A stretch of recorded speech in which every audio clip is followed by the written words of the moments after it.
Bismillahirrahmanirrahim. Alhamdulillahirabbil alamin wassalatu wassalamu ala asyrofil mursalin nabiyina Muhammadin wa ala alihi wa sahbihi wa man tabi'ahum bi ihsanin ila yaumiddin. Amma ba'd. Ayyuhal akhawat rahimakumullah, jamaah semua yang dirahmati Allah di mana saja antum berada di situ. Insyaallah kita akan melanjutkan bahasan kitab yang baru, yakni dalam bahasan kitab akidah yang kita akan bacakan dari kitab Al-Aqidah At-Tahawiyah. Kitab Al-Aqidah At-Tahawiyah.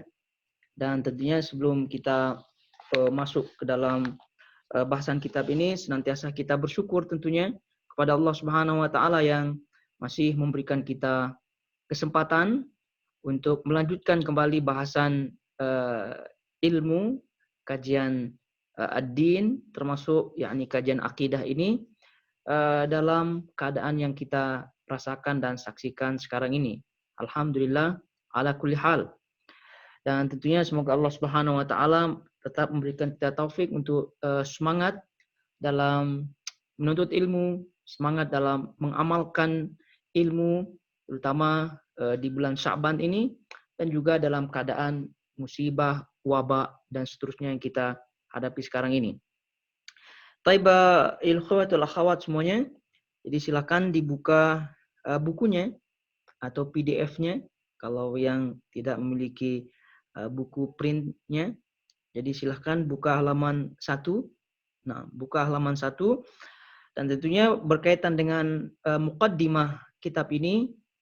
Muqaddimah kitab ini kemudian biografi dari penulis, yakni kitab di sini Al-Imam At-Tahawi rahimahullahu taala kita telah sampaikan pada pertemuan yang lalu. Kita telah sampaikan pada pertemuan sebelum qadarullah yang menimpa kita, yakni sehingga kita off kelas. Jadi mudah-mudahan itu bisa diikuti di rekaman recording sebelumnya. Dan secara umum biografi daripada Al-Imam At-Tahawi rahimahullahu taala ada dalam kitab yang dibagikan. Ada dalam kitab dibagikan. Taib, bismillah kita langsung saja masuk ke dalam bahasan. Nah, yaitu halaman 1 di sini. Nah, fadhal. Sudah siap yang membaca? Bismillah. Al-Alama Hujjatul Islam Abu Ja'far Al-Warraq At-Tahawi, semoga Allah merahmati beliau, di Mesir, berkata, ini adalah penjelasan tentang akidah ahli sunnah wal jamaah berdasarkan mazhab ahli fikih agama ini, yaitu Abu Hanifah An-Nu'man bin Sabit Al-Kufi, Abu Yusuf Ya'qub bin Ibrahim Al-Ansari, dan Abu Abdullah Muhammad bin Al-Hasan Asy-Syaibani. Semoga Allah meridai mereka semua. Berikut apa yang mereka yakini tentang pokok-pokok agama ini yang dengannya mereka beragama kepada Rabb semesta alam. Taib, itu yang disebutkan oleh Al-Imam Abu Ja'far At-Tahawi rahimahullahu taala di dalam muqaddimah kitab ini sebelum beliau memasuki poin per poin dari akidah Ahlus Sunnah wal Jamaah, aqidatus salaf yang beliau sebutkan satu-satu. Dan sebagaimana yang pernah kita sebutkan pada muqaddimah sebelumnya di awal kitab ini, kita sebutkan bahwa aqidatus salaf, aqidah Ahlus Sunnah wal Jamaah yang sesungguhnya, aqidatus salaf, tidak ada perbedaan di antara kalangan ulama yang diiktibar, yang mu'tabarun, yang yakni diiktiraf, diiktibar dari segi keilmuan, akidah, dan seterusnya. Terutama dari imam mazhab yang 4. Terutama dari imam mazhab yang 4. Imam Abu Hanifah, kemudian Imam Malik, Imam Syafi'i, Imam Hambali, Ahmad bin Hambal, semuanya itu mengikuti dasar-dasar akidah Ahlus Sunnah wal Jamaah. Dan tentunya yang mereka ambil daripada guru-guru mereka sebelumnya sampai sahabat Nabi SAW, kemudian diikuti secara turun-menurun dari zaman ke zaman oleh para ulama-ulama kita sampai akhir sekarang ini, sampai kita di zaman kita sekarang ini, dan dibuktikan oleh ucapan Al-Imam Ibnu Mandah rahimahullahu taala yang pernah kita sampaikan bahwa itu sebagai bukti bahwasanya aqidatus salaf, akidahnya ulama salaf adalah akidah yang benar, yang sahih. Kenapa? Dari zaman ke zaman, secara turun-menurun, dari zaman ke zaman, dari generasi ke generasi, mereka yakni sepakat tentang akidah, poin-poin, pokok-pokok, usul, dasar-dasar, pokok-pokok akidah. Mereka sepakat. Mereka sepakat. Padahal mereka berbeda dari segi zaman, berbeda dari segi tempat, dari segi umur dan seterusnya. Mereka lain. Namun demikian apa yang mereka tulis dari kitab-kitab mereka itu sama dari segi akidah. Dan buktinya sedikit di antara bukti-bukti yang disebutkan oleh Imam Ibnu Mandah dari apa yang pernah kita kaji bersama di sini. Imam Al-Barbahari, Syarhus Sunnah, kemudian Imam Al-Muzani, Syarhus Sunnah, Usulus Sunnah, Imam Ahmad bin Hanbal, Aqidatus Salaf Ashabul Hadith, Imam As-Sabuni, dan sekarang Imam At-Tahawi. Semua itu yakni dari sisi zaman sangat-sangat jauh sekali, berbeda. Namun apabila kita melihat dan kita buktikan bersama bahwa apa yang mereka sebutkan dari pokok-pokok, usul, dasar-dasar akidah Ahlussunnah wal Jamaah sama, tidak ada perbedaan. Sehingga ini sekali lagi membuktikan kebenaran daripada Imam Ibnu Mandah rahimahullahu taala tadi ucapannya, yang membuktikan aqidatus salaf adalah akidah yang sahih, akidah yang benar, bahwa dari zaman ke zaman walaupun perbedaan tempat, zaman, masa, mereka sama. Mereka sepakat. Mereka sepakat. Oleh karena itu, kita senantiasa tetap tegar di atas aqidatus salaf ini. Karena bukti ilmiahnya sangat-sangat kuat sekali, dan tentunya yakni merujuk kepada akidah ashabun Nabi sallallahu alaihi wasallam. Baik, kita melihat apa yang disebutkan oleh Al-Imam Abu Ja'far At-Tahawi. Beliau menyebutkan di sini, qala al-allamatu hujjatul Islam Abu Ja'far Al-Warraq At-Tahawi bi Misr rahimahullah.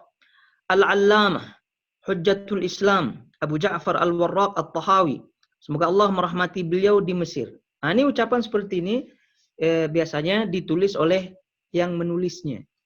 Nah, yang menulisnya. Kalau dalam bahasa kita sekarang percetakannya. Jadi karena yang beliau tulis ini langsung beliau sebut hadza dzikru bayani aqidati ahli sunnah wal jamaah. Ini adalah penjelasan tentang akidah ahli sunnah wal jamaah. Ini ucapan beliau. Tapi ucapan yang di atas, al-allama hujjatul Islam Abu Ja'far Al-Warraq At-Tahawi sampai akhirnya ini adalah ucapan penulisnya. Maksudnya ucapan penulis percetakannya. Karena dulu kan tidak ada percetakan seperti zaman kita sekarang. Jadi ada tukang-tukang tulis. Di situ pakai tulis tangan. Sehingga ini adalah tambahan daripada mereka. Taib. Di sini disebut al-allamah. Ini adalah gelaran dari orang-orang yang berilmu. Jadi ini sighah mubalaghah namanya. Yaitu kalimat lafaz yang menunjukkan lebih. Lebih. Jadi kalau orang yang berilmu, kata atau bahasa Arabnya alim. Jadi alima ya'lamu, mengetahui. Jadi kalau orang yang berilmu namanya alim. Namanya alim. Baik ilmu agama maupun ilmu dunia disebut alim. Nah, kalau kealimannya tingkat tinggi, ilmunya melebihi di atas rata-rata orang alim, maka dipakai sighah mubalaghah namanya. Mubalaghah maknanya berlebihan. Jadi disebut al-allamah.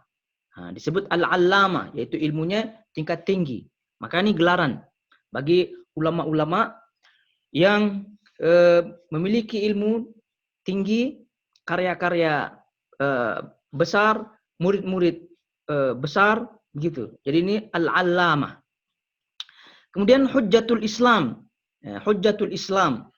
Ini gelaran juga masyhur di kalangan ulama terdahulu.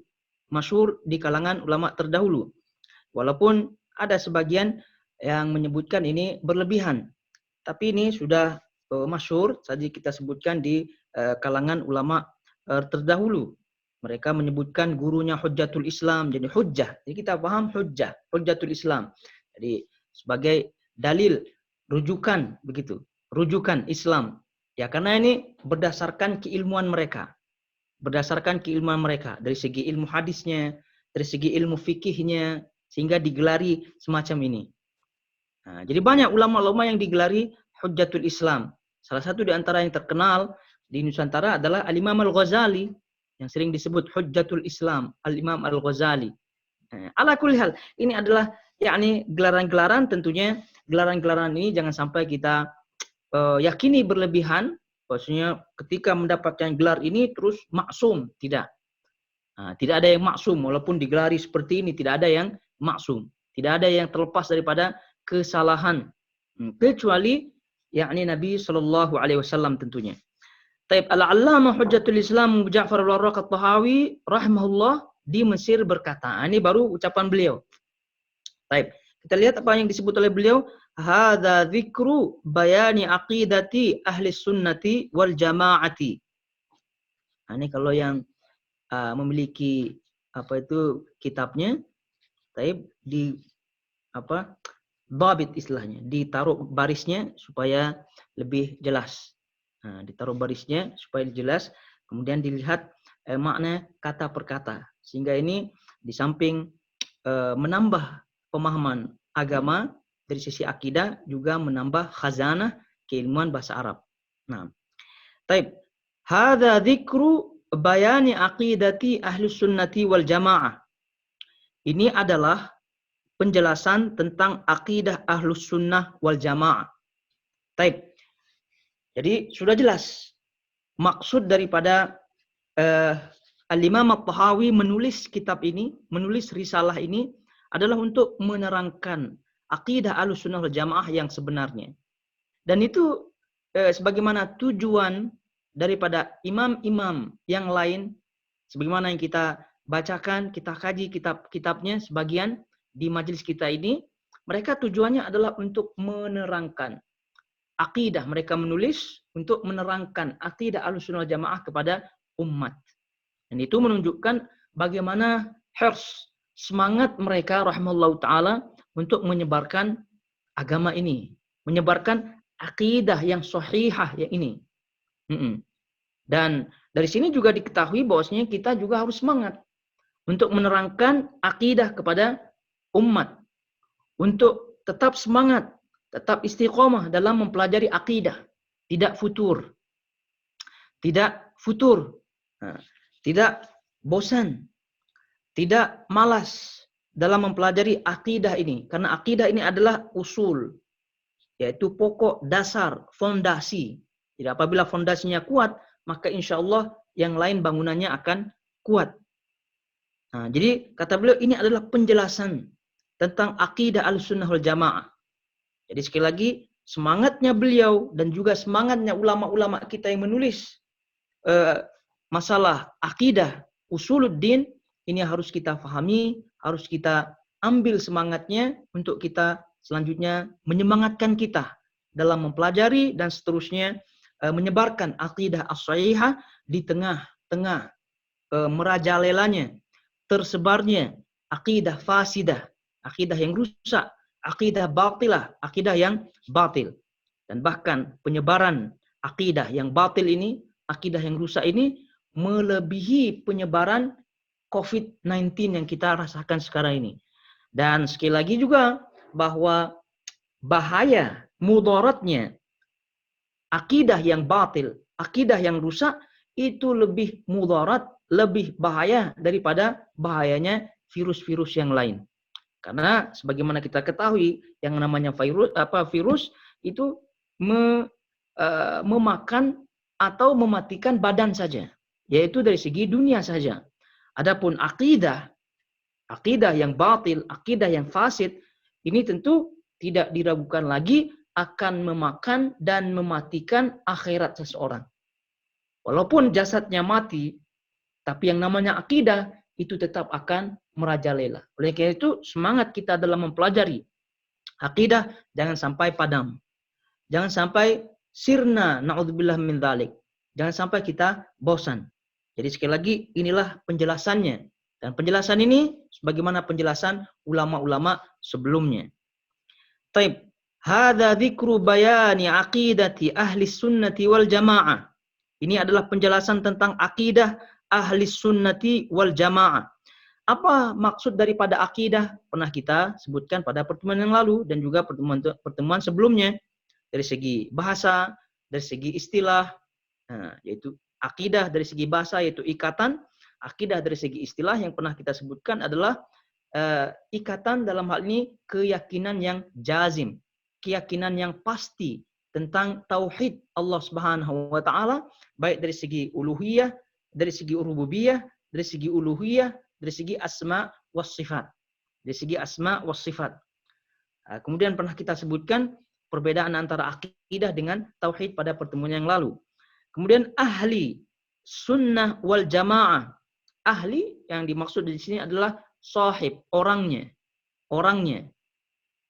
yang meyakini akidah tersebut, yang meyakini akidah tersebut, atau boleh disebut pemiliknya, pemilik akidah tersebut, itu yang dimaksud dengan ahli. Sebagaimana kita sebut, atau dalam bahasa Arab juga demikian, keluarga, anggota keluarga disebut ahli al-bait. Ahli al-bait, anggota keluarga. Jadi pemilik rumah disebut ahli al-bait atau sahibul bait. Sahibul bait dan seterusnya. Jadi ini makna daripada ahli di sini itu orangnya, pemiliknya. Yang memeluk akidahnya. Akidah tersebut yang mengikuti. Kemudian sunnah wal jamaah. Sunnah pernah kita sebutkan bahwasanya sunnah dari segi bahasa maknanya adalah tariqah, jalan, kemudian tentu tariqah hasanah, jalan yang baik, dan juga sunnah juga disebut juga dalam segi bahasa tariqah yang buruk. Jadi setiap jalan secara keumumannya itu dari segi bahasa boleh disebut sunnah. Nah, boleh disebut sunnah itu dari segi bahasa. Adapun dari segi istilah, yaitu dilihat dari segi ilmu agama, istilah, maka sebagaimana halnya kita ketahui ilmu agama ini luas, cabang-cabang disiplin ilmu di dalam agama ini luas, maka sunnah ini pun disesuaikan dengan cabang-cabang disiplin ilmu yang dipelajari. Gitu. Kalau kita lihat ilmu fikih, sunnah itu apa? Lain dari kacamata ilmu akidah. Kalau dilihat dari segi hadis, bagaimana? Lain dari sisi ilmu akidah.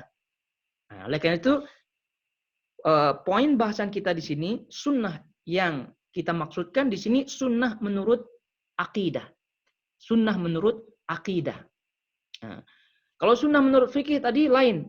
Kita masyhur, kita mengetahui sunnah menurut fikih ini adalah lawan daripada wajib. Lawan daripada wajib, yaitu suatu perintah yang tidak harus kita lakukan. Atau dengan kata lain, apabila dikerjakan mendapatkan pahala, apabila tidak mengerjakan tidak mendapat apa-apa. Ini sunnah dalam bab fikih. Ini sunnah dalam bab fikih. Sunnah dalam bab ilmu hadis adalah sebagaimana kita ketahui segala hal yang disandarkan kepada Nabi, baik ucapan, perbuatan, ketetapan, sifat, dan juga bentuk fisik Nabi SAW, itu semua namanya sunnah atau sinonim daripada hadis. Nah, sekarang sunnah menurut ilmu akidah, yaitu keyakinan yang sesuai dengan keyakinan sahabat Nabi SAW. Keyakinan yang sesuai dengan sahabat Nabi SAW. Oleh karena itu, secara umum boleh disebut sunnah dalam ilmu akidah itu adalah lawan daripada Syiah. Lawan daripada Syiah. sunnah. Secara keumumannya dalam ilmu akidah itu disebut lawan daripada Syiah. Karena kelompok yang sangat menonjol, yang sangat nampak perbedaannya, penyelisihannya terhadap akidah Ahlus-Sunnah adalah, yaitu akidah sahabat Nabi SAW adalah Syiah. Nah, itu sering disebut ini Sunni, ini Syi'i. Ini Sunni, ini Syi'i. Ini orang akidahnya Sunnah, ini orang akidahnya Syiah. Nah, itu secara umum.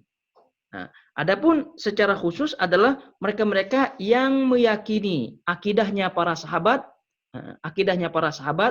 dari sisi rububiyah, uluhiyah dan juga asma wa sifat. Dari sisi asma wa sifat. Kenapa? Karena Nabi SAW ketika menyebutkan siapa yang selamat di antara 73 golongan dalam hadis Iftiraqul Ummah yang pernah kita lalui bersama, Nabi SAW menyebutkan wa wahidatun fil jannah. Nah, jadi satu saja kelompok yang masuk surga, yaitu apa? Ma ana alaihi wa ashabi. Yang ada berada di atasnya, yang aku berada di atasnya dan juga para sahabat berada di atasnya.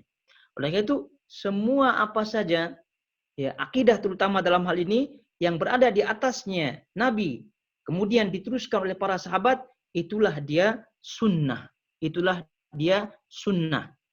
Dan juga dalam hadis Nabi SAW yang lain, Nabi SAW menyebutkan, alaikum bisunnati wa sunnatil khulafa ar-rasyidin al-mahdiyin. Peganglah kalian sunnahku dan juga peganglah sunnah khulafa ar-rasyidin, khalifah setelahku. Ya, tentu dalam hal ini sahabat-sahabat Nabi SAW terutama Abu Bakar, Umar, Uthman, Ali dan seterusnya.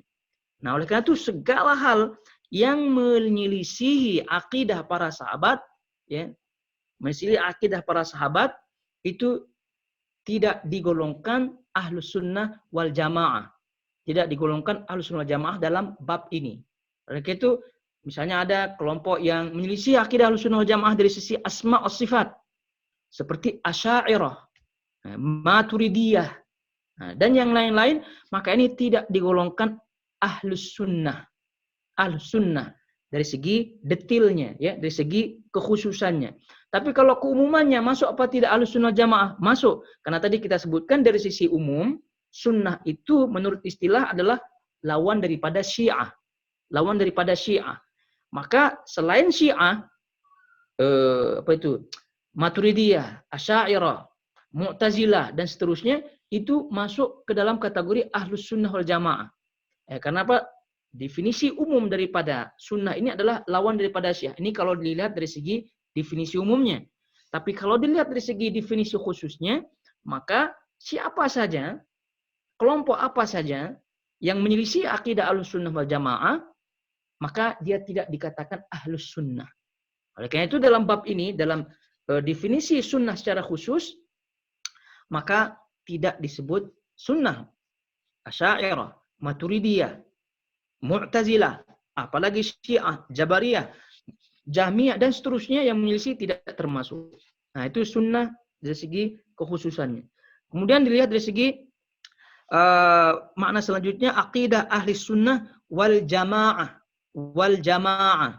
Nah, di jamaah di sini kembali kepada jamaahnya sahabat Nabi SAW. Sehingga tadi disebutkan Nabi SAW dalam lafaz lain disebut wahya al-jamaah.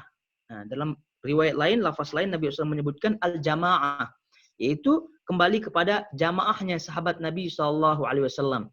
Ya, berarti kita pahami akidah Ahlussunnah Jamaah adalah keyakinan yang pasti yang dimiliki oleh seseorang berdasarkan keyakinan sahabat-sahabat Nabi SAW yang itu adalah jamaah. Nah, itu kalau kita terjemahkan makna secara secara mendetail dari kalimat Ahlus Sunnah wal Jamaah. Kalimat Ahlus Sunnah wal Jamaah. Nah, itulah kalau orang menyebut Ahlus Sunnah wal Jamaah tapi tidak sesuai dengan apa yang tadi kita terangkan dari sisi definisinya, dari sisi maknanya, maka tentu tidak termasuk akidah Ahlus Sunnah wal Jamaah walaupun diri mereka mengklaim diri mereka adalah Ahlus Sunnah wal Jamaah dan bahkan aswaja Ahlus Sunnah wal Jamaah. Ini tidak masalah. Namanya tidak masalah, tapi membedakan adalah hakikatnya. Yang membedakan adalah hakikatnya. Jadi sekali lagi, al-jamaah yang disebut di sini adalah kembali kepada jamaahnya sahabat Nabi SAW. Ma'ana alaihi ashabi. Kata Nabi SAW tadi kita sebutkan, apa yang berada di atasku dan juga berada di atas sahabat-sahabatku. Dan itu adalah jamaah. Maka oleh karena itu, walaupun kita sendiri di satu tempat, di kampung lah, di negeri lah, di satu wilayah, kalaupun kita sendiri, tapi kita meyakini akidahnya sahabat Nabi SAW yang kita pelajari dari ulama-ulama salaf yang mu'tabar, yang mengikuti manhaj salaf, seperti contohnya di sini At-Tahawi, seperti contohnya akidah Ahmad bin Hanbal, seperti akidahnya Al-Imam Al-Muzani, Al-Imam Syafi'i, dan seterusnya yang kita pelajari daripada kitab-kitab mereka, Bukhari, Muslim, dan semuanya itu, maka walaupun kita sendiri, tetap itu disebut jamaah. Ya, secara bahasa tidak disebut jamaah karena kita sendiri, tapi itu kita tidak lihat karena yang kita lihat di sini adalah dari sisi istilahnya. Dari sisi istilah agama, apa yang dimaksud dengan al-jamaah? Yang dimaksud dengan al-jamaah adalah yakni mengikuti kelompok sahabat Nabi SAW dalam hal akidah. Jadi karena itu akidah ahli sunnah wal jamaah kita sebutkan sekali lagi maknanya adalah akidah, keyakinan yang pasti yang dimiliki oleh seseorang yang berdasarkan keyakinan sahabat-sahabat Nabi Shallallahu Alaihi Wasallam, yang berdasarkan keyakinan sahabat-sahabat Nabi Shallallahu Alaihi Wasallam. Nah itu yang yang kita terangkan dari ucapan Al-Imam At-Tahawi rahimahullahu taala dengan ucapannya hadza dzikru bayani aqidati ahli sunnati wal jamaah. Baik, lalu kita lanjut ala madhhabi fuqaha'il millati. Ala madhhabi fuqaha'il millati. Ala di sini atas, maknanya berdasarkan mazhab ahli fikih agama ini yaitu Abu Hanifah. Jadi kita sebut ala madhhabi fuqaha'il millah. Jadi berdasarkan mazhab ahli fikih. Fuqaha jamak daripada fikih. Fuqaha jamak daripada faqih. Faqih itu satu ahli fikih. Kalau fuqaha berarti banyak ahli fikih. Fuqaha al-millati. Al-millati. Millah maknanya sama dengan ad-din. Millah sama makna dengan ad-din. Agama. Taib.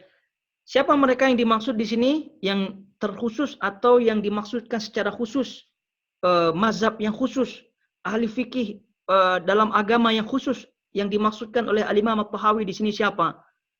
Beliau sebutkan di sini Abu Hanifah, yaitu An-Nu'man bin Thabit Al-Kufi, wa Abi Yusufa Yaqub ibn Ibrahim Al-Ansari, wa Abi Abdullah Muhammad bin Al-Hasan Asy-Syaibani ridwanullah alaihim ajma'in. Wa ma ya'taqiduna min usuluddin wa yadinuna bihi rabbal alamin. Wa yadinuna bihi rabbal alamin. Baik. Jadi secara khusus beliau sebutkan yang dimaksud di sini, mazhab yang dimaksud, ahli fikih yang dimaksud adalah siapa? Abu Hanifah. Tiga orang yang disebut di sini kan tiga orang disebut, Abu Hanifah, Abu Yusuf, Abu Abdullah Muhammad bin Hasan Asy-Syaibani. Tiga orang. Nah, tiga orang ini perlu diketahui adalah pembesar ulama mazhab Hanafi. Pembesar ulama mazhab Hanafi. Dan sebelumnya kita ketahui, kita dah berkenalan dengan Al-Imam At-Tahawi. Al-Imam At-Tahawi adalah juga pembesar mazhab Hanafi. Namun setelah imam-imam yang ini tentunya. Setelah imam-imam yang ini.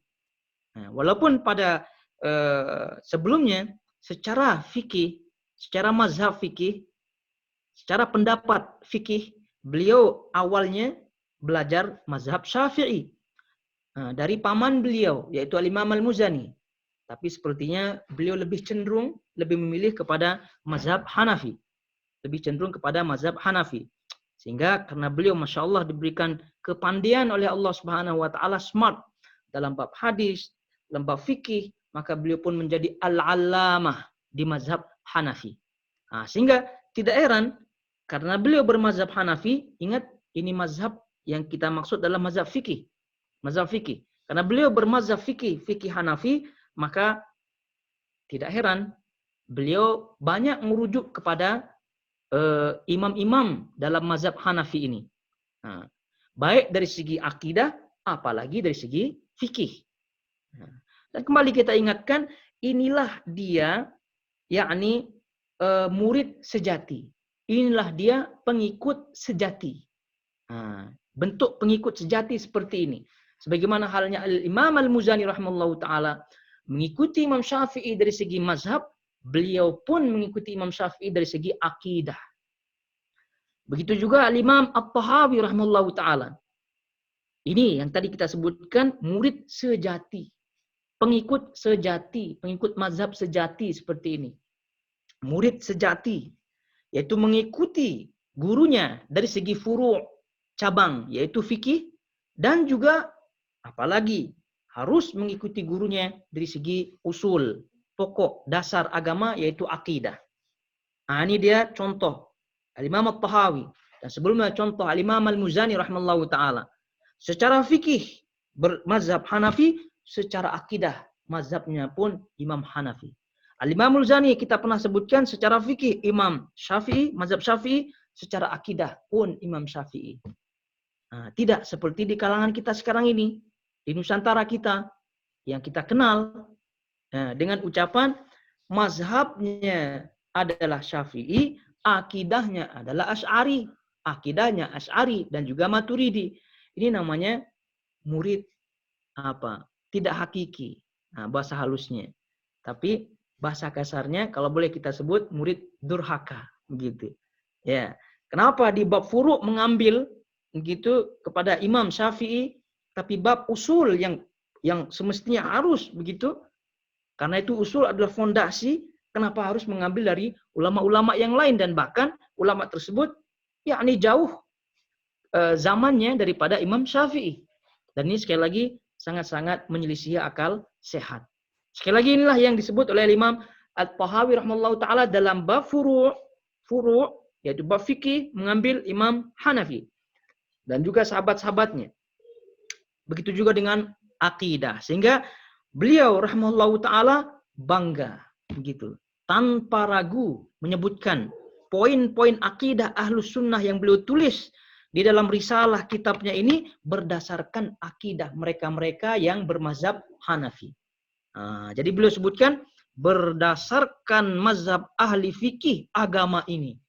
Dengan bangganya beliau sebut. Bangga. Tidak ragu-ragu. Yakin sepenuhnya. Inilah dia. Berdasarkan mazhab ahli fikih agama ini. Gitu. Ini sekarang di Nusantara kita itu berani apa tidak bilang seperti itu. Inilah akidah Ahlussunnah wal Jamaah berdasarkan mazhab Syafi'i, mazhab fikih agama ini. Boleh apa tidak? Tidak ada yang kita dengar seperti itu. Malah kita lihat dengan bangga mereka menyebutkan mazhabnya mazhab Syafi'i, akidahnya akidah Asy'ari. Gimana tuh? Taib. Ala kulli hal. Kita tinggalkan mereka. Taib. Kata beliau yaitu mereka itu adalah Abu Hanifah, An-Nu'man bin Thabit Al-Kufi, An-Nu'man bin Thabit Al-Kufi rahimahullahu ta'ala. Taib. Ini dia yang kita masyhur sekali dengan Imam Abu Hanifah, mazhab Hanafi, dan boleh disebut sebagai pengasas mazhab Hanafi. Beliau adalah Abu Hanifah. Abu Hanifah tentu di sini kunyah beliau, namanya di situ tertera An-Nu'man bin Thabit Al-Kufi. An-Nu'man bin Thabit itu namanya. An-Nu'man namanya. Kemudian Thabit nama ayahnya. Al-Kufi adalah nisbat, sandaran kepada wilayah tempat beliau. Kufah di situ tempat beliau lahir, tempat beliau besar di situ. Al-Kufi. Dan beliau meninggal 150 Hijriah. Meninggal tahun 150 Hijriah. 150 Hijriah, dan tentunya kalau kita lihat tahun ini adalah tahun masih hidupnya beberapa sahabat Nabi SAW. Salah satunya adalah Anas bin Malik radhiyallahu ta'ala anhu. Sehingga beliau Imam Abu Hanifah digolongkan sebagai tabi'in. digolongkan sebagai tabi'in tapi tabi'in shaghir. Tabi'in tapi tabi'in shaghir. Nah, itu tabi'in kecil. Nah, kenapa? Karena hidup di akhir-akhir zaman sahabat Nabi SAW. Karena Anas bin Malik itu meninggal tahun 192 Hijriah. Nah, jadi ini beliau bertemu dengan Anas bin Malik sehingga disebut sebagai tabi'in. 150. Dan tahun 150 ini adalah tahun kelahiran daripada Imam Syafi'i. Tahun kelahiran daripada Imam Syafi'i rahimahullahu ta'ala. Oleh karena itu Imam Syafi'i lahirnya 150, jadi tidak bertemu dengan sahabat Nabi SAW sehingga beliau pun tidak digolongkan sebagai tabi'in. Baik, Imam Abu Hanifah, Nu'man bin Thabit Al-Kufi adalah pengasas, kalau boleh sebagai guru besar terbesar daripada mazhab Hanafi. Dan perlu diketahui bahwasanya para ulama yang disandarkan padanya nama-nama mazhab seperti ini, Abu Hanifah, Malik, mazhab Maliki, Syafi'i, mazhab Syafi'i, kemudian Ahmad bin Hambali, itu perlu diketahui mereka tidak pernah menamakan madrasahnya atau halakohnya gitu ya, namanya adalah halakoh Hambali, tidak. Atau kalau dunia sekarang ada madrasah-madrasah gitu, university dan seterusnya, mereka tidak namakan. Jadi yang menamakan adalah orang-orang yang datang setelahnya, terutama murid-muridnya, yang menukil ucapan-ucapannya, yang menukil pendapat-pendapatnya, yang membela, yang menyokong pendapat-pendapatnya. Sehingga mereka menisbatkan dirinya kepada imam-imam tersebut. Nah, kalau tidak, imam-imam tersebut tidak menamakan diri mereka sebagai pemilik mazhab. Yang dinisbatkan kepadanya mazhab, tidak. Baik. Jadi Abu Hanifah Nu'man bin Thabit Al-Kufi. Kemudian Abu Yusuf Ya'qub bin Ibrahim Al-Ansari. Nah, ini Abu Yusuf Ya'qub bin Ibrahim Al-Ansari. Ini adalah terkenal dengan sahabat sekaligus murid daripada Imam Abu Hanifah. Nah, dua orang ini ya, Abu Yusuf dengan Abu Abdullah Muhammad Hasan Asy-Syaibani terkenal dengan dua orang sahabat Imam Abu Hanifah. Sahabat ya tentu sekaligus sebagai muridnya. Jadi kalau ditanya siapa sahabat Abu Hanifah, ini dua orang ini yang paling terkenal, Abu Yusuf dengan Muhammad bin Al-Hasan Asy-Syaibani. Nah, kenapa disebut sebagai sahabatnya? Ya karena umur-umurnya ya tidaklah terlalu, maksudnya zamannya tidak terlalu jauh. Mereka bertemu sekaligus sebagai murid dan guru. Ini dia, yaitu Abu Yusuf Ya'qub bin Ibrahim Al-Ansari, itu meninggal tahun 182 Hijriah. Meninggal tahun 182 Hijriah. Tadi ini terkenal dengan sahib Al-Imam Syafi'i, sahabat Imam Syafi'i. Tentu yakni sekaligus sebagai murid daripada Al-Imam Asy-Syafi'i, murid daripada Imam Abu Hanifah. Sahabat Imam Abu Hanifah sekaligus murid daripada Imam Abu Hanifah rahimahullahu taala. Selanjutnya yang ketiga di sini dan sekaligus kedua daripada sahabat dan murid daripada Imam Abu Hanifah adalah Abu Abdullah Muhammad bin Al-Hasan Asy-Syaibani. Beliau ini meninggal tahun 189 Hijriah. Jadi terkenal dengan sahabat Abu Hanifah dan faqih al-Iraq. Faqih al-Iraq, ahli fikihnya orang Irak. Ya, karena mereka ini tiga-tiga ini adalah hidup di Irak. Nah, hidup di Irak. Taib ala kulli hal ini singkat saja daripada orang-orang ini, yaitu ini adalah pembesar, terutama Imam Abu Hanifah. Kemudian diikuti Abu Yusuf, kemudian diikuti Abu Abdullah Muhammad bin Hasan Asy-Syaibani. Ini adalah pembesar daripada mazhab Hanafi.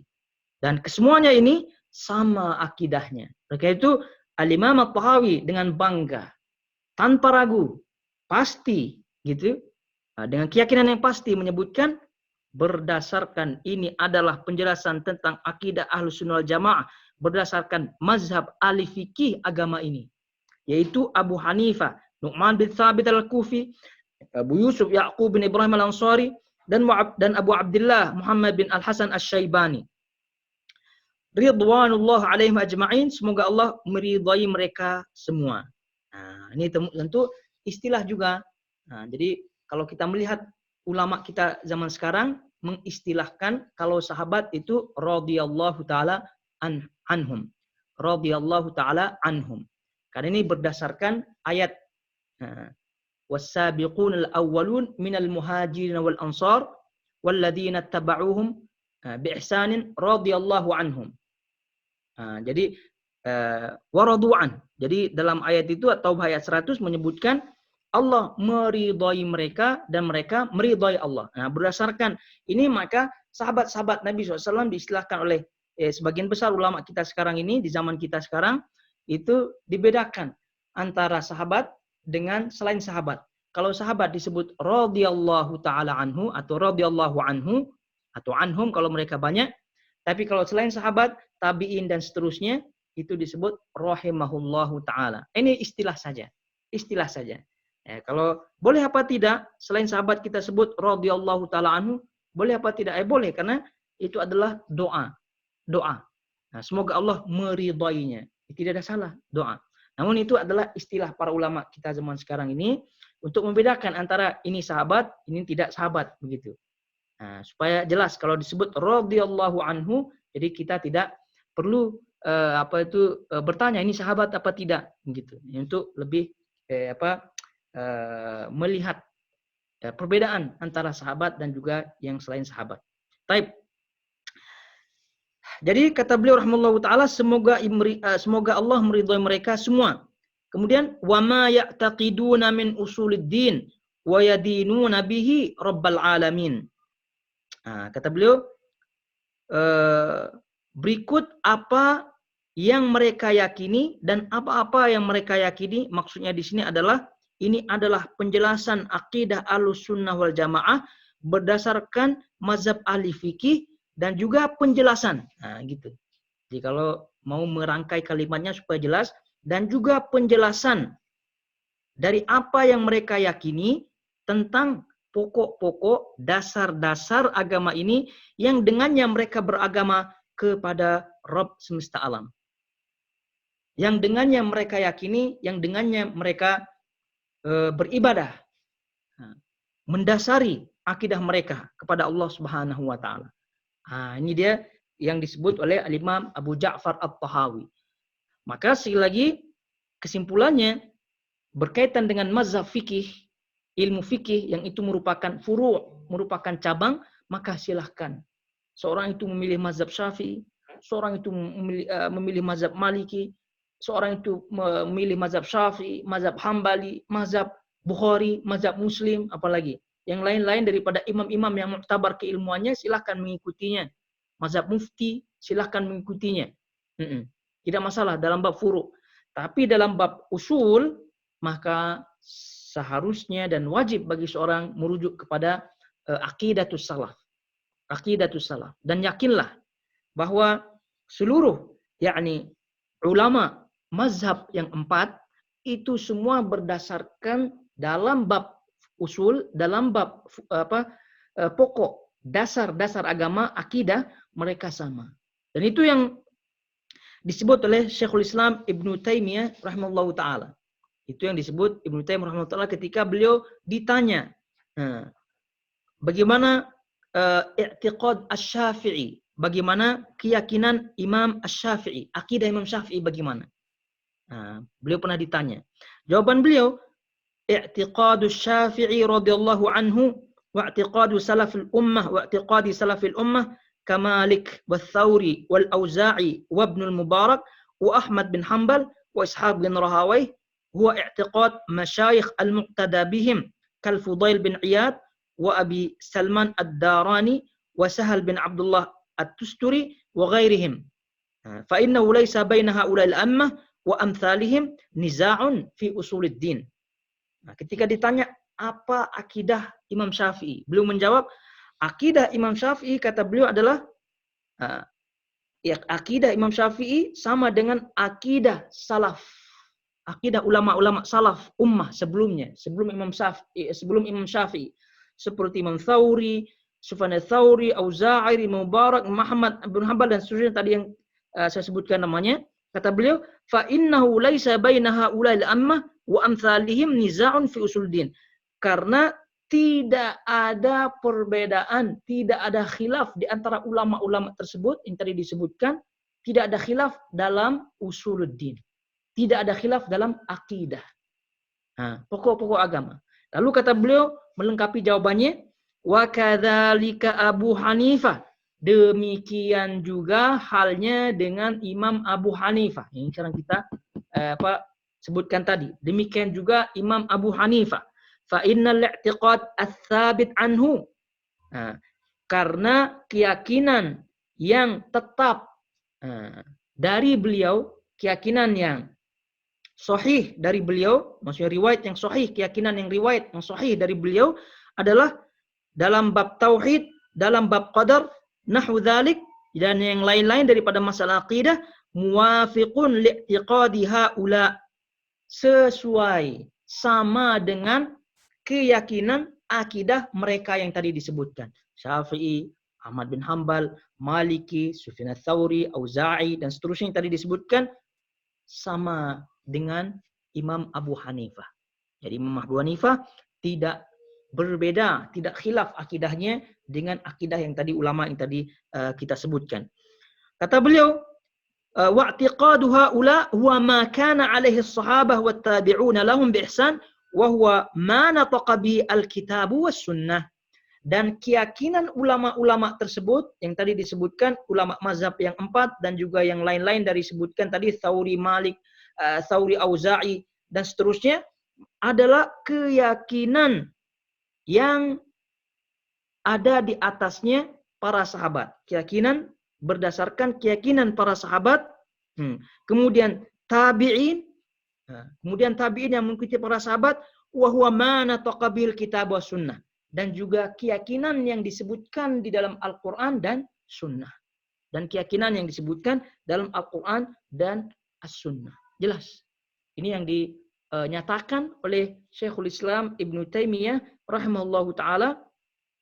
Yakni ketika ditanya tentang akidah ulama-ulama mazhab.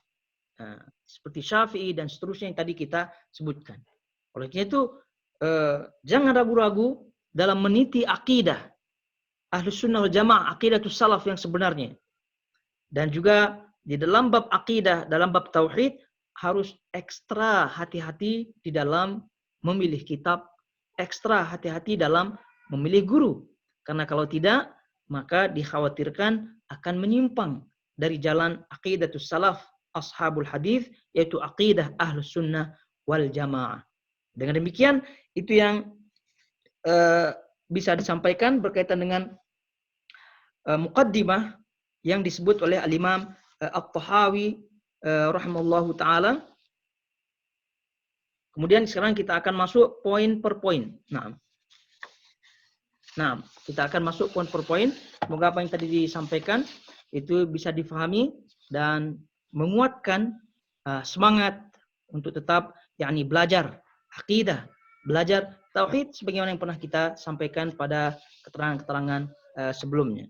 Nah, sekarang kita akan masuk karena masih ada waktu di sini masuk poin pertama dan kemudian poin selanjutnya. Nah, kata Imam At-Tahawi, poin pertama, kami berkata tentang tauhid kepada Allah dengan taufik dari Allah, meyakini bahawa Allah itu satu, tidak ada sekutu baginya. baik. Yang poin pertama beliau sebutkan di sini adalah berkaitan dengan tauhid Allah. Berkaitan dengan tauhid Allah. Naqul fi tauhidillah mu'taqidin bi taufiqillah innallaha wahidun la syarikalah. Innallaha wahidun la syarikalah. Kami berkata, kami ucapkan tentang tauhid kepada Allah, tentang tauhid kepada Allah dengan taufik dari Allah, meyakini bahwa Allah itu satu, tidak ada sekutu baginya, tidak ada sekutu baginya. Dan apa yang beliau sebutkan di sini, kalau kita melihat dengan seksama apa yang beliau sebutkan, ini mengisyaratkan bagaimana beliau tidak terlepas tidak bisa melepaskan diri dari Allah Subhanahu wa taala. Bagaimana beliau bertawakal kepada Allah. Nah, tidak seperti orang-orang kebanyakan ahli sufi, tasawuf, tarekat dan seterusnya. Kalau udah makomnya tinggi, ilmunya tinggi, maka klaim diri mereka memiliki ilmu laduni. Tidak. Jadi itu seperti yang beliau sebutkan, kami berkata tentang tauhid kepada Allah dengan taufik dari Allah. Nah, jadi perkataan yang beliau sebutkan, perkataan yang beliau tuliskan ini atas taufik Allah. Atas taufik Allah. Atas bantuan daripada Allah Subhanahu wa taala. Atas sebab Allah Subhanahu wa taala. Bagaimana bentuknya? Beliau mendapatkan guru-guru. Nah, seperti tadi Abu Hanifah, Abu Yusuf dan seterusnya, yang guru-guru mereka itu merujuk kepada aqidatus salaf. Itu adalah bentuk taufik dari Allah Subhanahu wa taala. Jadi orang itu berjumpa dengan teman yang baik, berguru dengan guru yang lurus akidahnya, kemudian bersemangat untuk mempelajari ilmu dan seterusnya, itu adalah bentuk taufik. Oleh karena itu senantiasa kita minta kepada Allah taufik, karena taufik maknanya sangat luas sekali. Yaitu kita minta kepada Allah agar jangan sampai Allah melepaskan kita dari kehidupan ini. Karena apabila Allah Subhanahu wa taala melepaskan, maka dah khalas.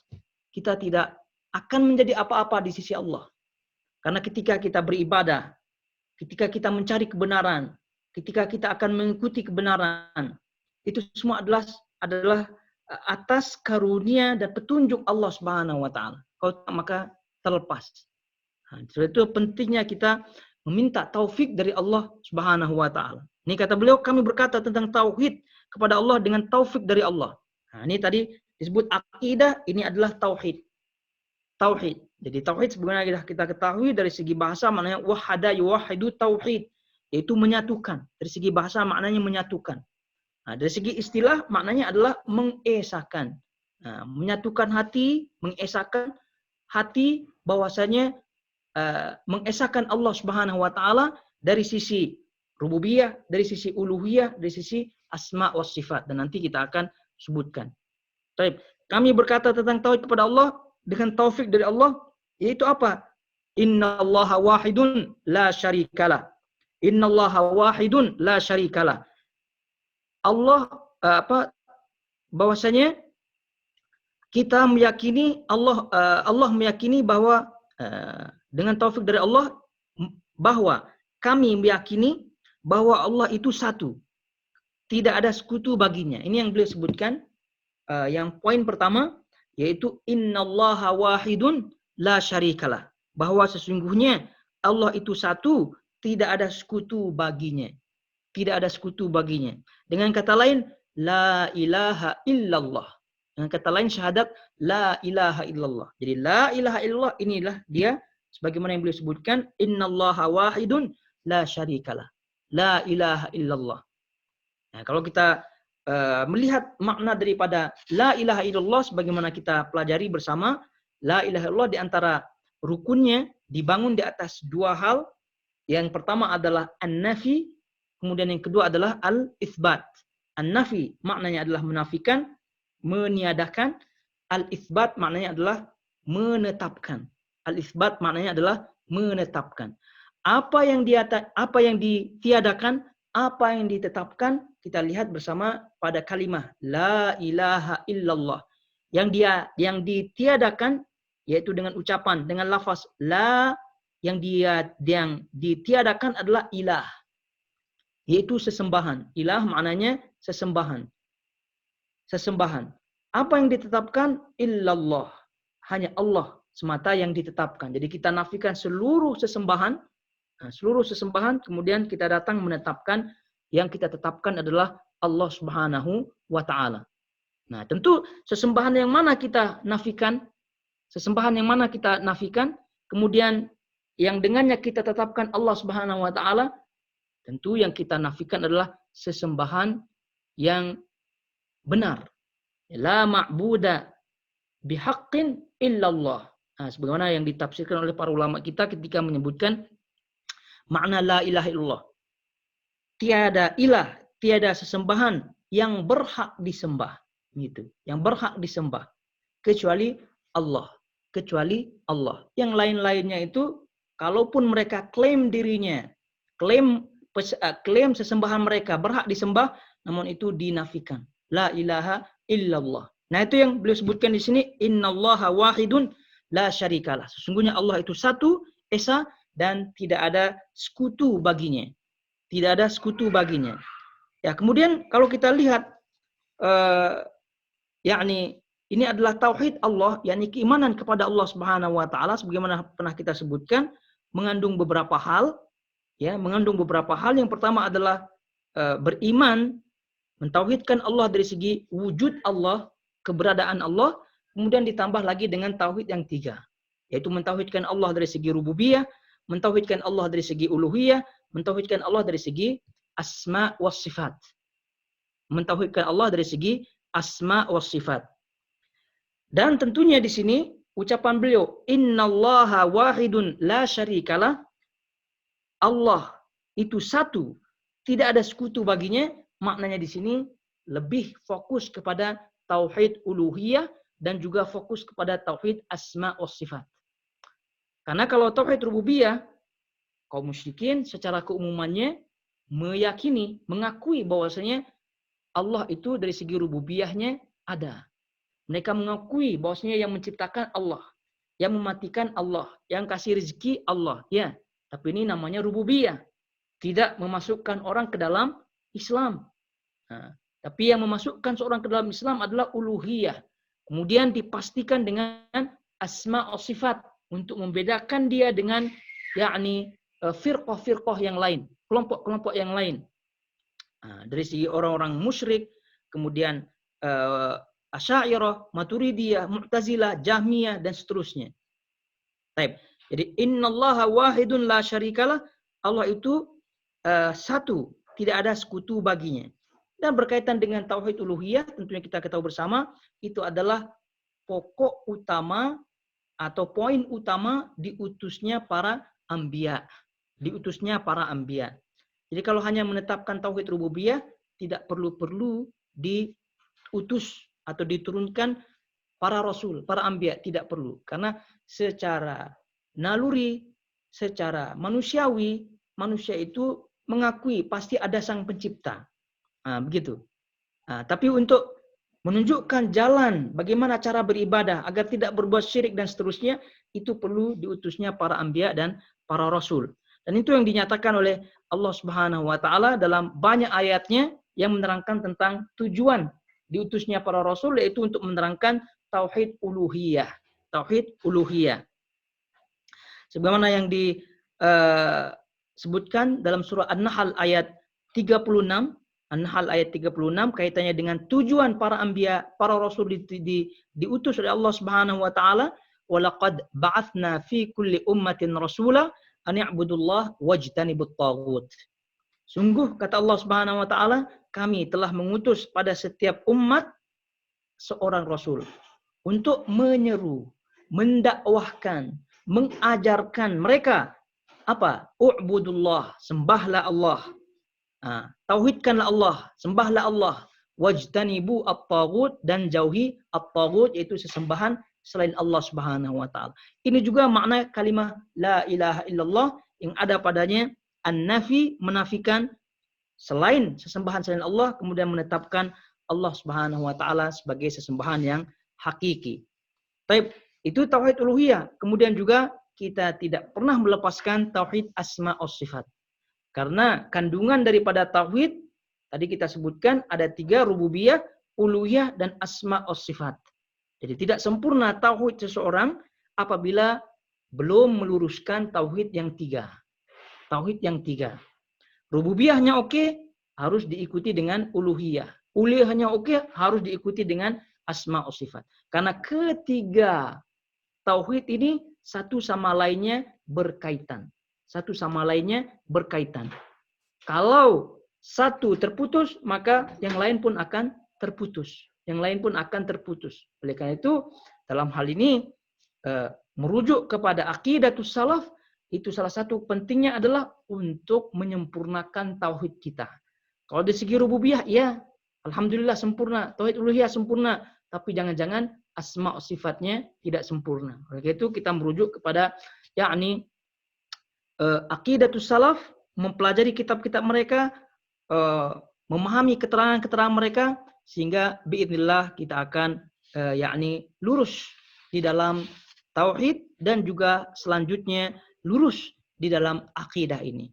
Baik, bahasan selanjutnya, poin-poin berikutnya, apa yang disebutkan oleh Imam At-Tahawi rahimahullahu taala, kita akan sampaikan pada pertemuan depan biidznillah taala. Untuk saat ini kita cukupkan dulu kajian kita, dan kalau ada pertanyaan silahkan ditulis di screen atau langsung saja ditulis di WhatsApp kalau ada. Kalau tidak ada ya langsung kita tutup kajian kita ini. Nah.